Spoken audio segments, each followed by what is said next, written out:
History is usually written by the victors, but it's styled by the insane. We like to think we have a monopoly on bad ideas, but modern fast fashion has nothing on the absolute death traps our ancestors wore just to look cool. We're talking about makeup that literally ate your face, hair that was a documented fire hazard, and shoes that made walking a team sport. Today, we're cutting through the fluff and narrowing down history's vast museum of bad choices to the 10 most impractical, dangerous, and downright stupid fashion trends to ever exist. These aren't just looks, they're survival tests. Let's get into the wardrobe of horrors. Number 1. The woolen anchor, the 1910s swimsuit. Imagine it's 1910. You're headed to the beach for a refreshing dip in the ocean, but before you can touch the water, you have to put on your bathing costume. In this era, modesty was the law, which meant your swimwear was essentially a floor-length, long-sleeved sweater dress made of thick, scratchy, heavy-duty wool. On a hot July day, you're already sweating like you're in a sauna before you even see a wave. But the true nightmare began the second you took the plunge. Wool is a biological sponge. The moment that suit hit the salt water, it absorbed 5 times its weight in liquid. What started as a modest dress transformed into a waterlogged anchor designed to pull you straight to the sea floor. As you tried to swim, the fabric would stretch and sag, growing 3 sizes too big and tangling around your legs like a vengeful octopus. Getting out of the surf was a literal battle against gravity. Your suit would be so heavy it threatened to slide right off your body under the sheer weight of the Atlantic. It wasn't a swimsuit, it was a personal drowning device disguised as high fashion. Number 2. Naval warfare hairstyles, the 1770s ship on head. In the 1770s, French high society decided that hair shouldn't just be styled, it should be a 1-to-1 scale diorama of military history. To celebrate naval victories, it became the height of fashion for noblewomen to incorporate literal, fully rigged model warships into their hair. We aren't talking about small plastic toys. These were complex wooden structures built on wire frames.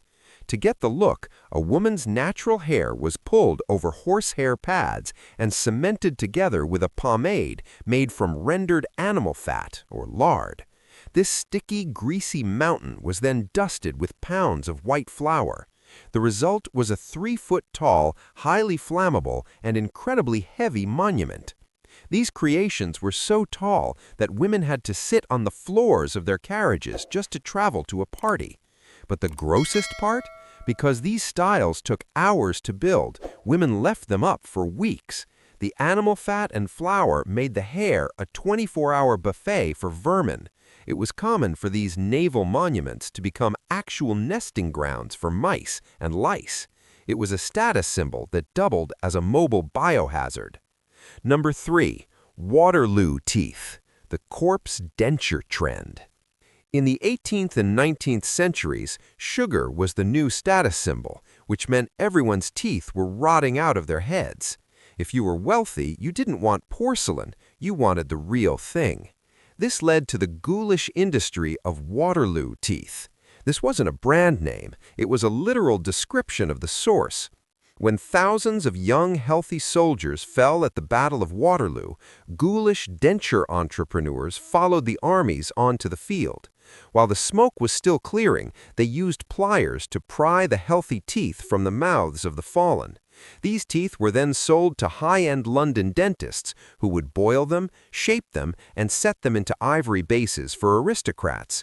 If you saw a charming, bright smile in a Georgian-era portrait, there was a high statistical probability that those teeth were looted from a corpse on a muddy battlefield. It gives a whole new meaning to the phrase, killer smile. Number 4. The hobble skirt, the anti-walking device. By the early 20th century, designers decided women were moving too freely.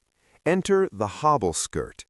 This garment was designed to be aggressively narrow from the waist down, tapering so tightly at the ankles that the wearer could barely move their legs. The name wasn't a metaphor, it literally hobbled women. Taking a normal step was physically impossible. Women were forced to adopt a short, mincing shuffle, moving only a few inches at a time. This turned basic tasks like crossing a busy street or climbing into a carriage into a life-threatening adventure. If a woman tripped, she couldn't move her legs to catch her balance. She would simply fall over like a cut tree. In fact, some women actually died after falling on train tracks because they couldn't step over the rails. It was a trend that prioritized a slender silhouette over the basic human right to walk without dying. Number 5. Venetian chopines, the 20-inch platform. If you think modern 6-inch heels are a challenge, meet the 16th century Venetian chopine. These were wearable towers made of wood or cork that could reach heights of up to 20 inches. Originally designed to keep a woman's dress out of the muddy streets, they quickly turned into a bizarre arms race of status. The taller your shoes, the more fabric you needed for your dress, and the more important you were. Walking in 20-inch platforms is a physical impossibility for a lone human. Noble women in chopines required 2 servants, one on each side, to act as human crutches just so they could wobble down the street. It was the ultimate wealth flex. It told the world, I am so rich that I have literally outsourced the biological function of walking to the help. You were essentially a human parade float, elevated far above the common people who were stuck walking on the actual ground. Number 6. Bombasting, the furniture-stuffed man. During the Elizabethan era, the ideal male physique wasn't about hitting the gym, it was about hitting the upholstery shop. Men used a technique called bombasting to artificially inflate their clothes. They would stuff their doublets, sleeves, and pants with anything they could find: horsehair, wool, cotton rags, and even bags of sawdust. The goal was to create a peascod belly, a stomach that jutted out aggressively like a rounded shield. This created a comically exaggerated spherical silhouette. A fully bombasted nobleman was effectively wearing a suit made of furniture. They couldn't bend over to tie their shoes, they couldn't sit in a standard chair, and they certainly couldn't move quickly. If a seam ripped in public, a nobleman might literally start leaking sawdust across the palace floor. It was a bizarre era where a man's power was measured by how much useless stuffing he could cram into his trousers. Number 7. Crinolines, the flammable steel cage. In the mid-19th century, women wanted skirts with massive volume, but wearing 15 layers of heavy petticoats was exhausting. The solution was the crinoline, a collapsible cage made of steel hoops. While it felt lighter, it turned every woman into a walking obstacle. A woman in a crinoline occupied the space of 3 people, making doorways a tactical challenge that required a sideways crab walk. But the crinoline wasn't just awkward, it was a death trap. Because the skirts were so wide, women often didn't realize they had brushed against an open fireplace or a stray candle until the entire cage was engulfed in flames. Because the steel frame trapped the wearer inside the burning fabric, thousands of women burned to death in their own living rooms. It is estimated that in the 1860s alone, nearly 3,000 women died in the UK from crinoline-related fires. It was a trend that literally turned high fashion into a portable bonfire. Number 8. Venetian ceruse, the lead-based death mask. The 16th century obsession with deathly pale skin led to the creation of Venetian ceruse. This was a thick white paste made by mixing vinegar with high concentrations of white lead. Aristocratic women, most famously Queen Elizabeth I, would slather this toxic mask over their faces to look like porcelain statues. The problem? Lead is a slow-acting poison. Prolonged use caused the skin to turn gray and corrode, creating deep pits and permanent scarring. To hide the scars, women would simply apply even thicker layers of lead, creating a lethal cycle.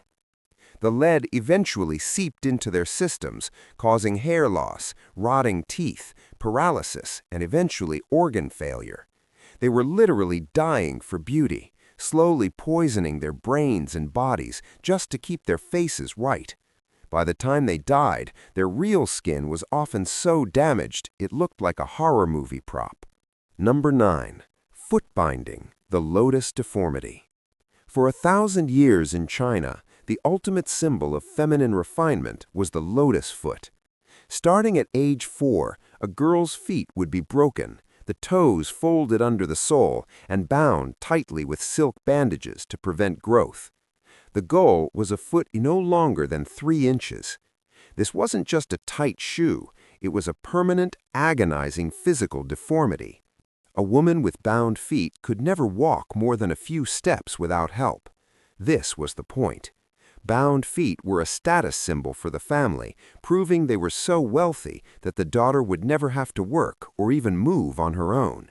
She was a beautiful, crippled ornament.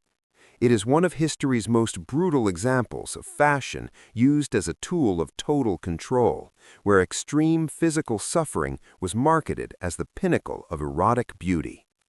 Number 10. The belladonna stare, deadly nightshade eyes. During the Renaissance, Italian women wanted their eyes to look wide, dark, and captivating. To achieve this, they used drops made from the belladonna plant, otherwise known as deadly nightshade. The active chemical, atropine, forced the pupils to dilate to an extreme degree, creating a doe-eyed, seductive look. The side effects were anything but beautiful. Dilated pupils meant the eyes couldn't filter light properly, leading to blurred vision and permanent light sensitivity. Constant use would cause an increased heart rate, hallucinations, and eventually total blindness. These women were literally blurring their own vision of the world just so they would be more alluring for the world to look at. It was the ultimate gamble, your sight in exchange for a temporary poisonous stare. From lead-poisoned faces to woolen swimsuits that tried to drown us, history proves that humans will do almost anything to be on trend. We've covered 10 of the most lethal and illogical fashion crimes, but the museum of bad ideas is never-ending. It makes you wonder, which of our modern trends, like the 5-inch eyelashes or the corset hoodies, will people be laughing at in 100 years? What's the most unforgivable fashion crime we missed? Did we overlook the arsenic green dresses or the radium watches? Let us know in the comments. While you're there, hit that like and subscribe button so you don't miss our next dive into the strange side of history. Stay stylish and, more importantly, stay alive.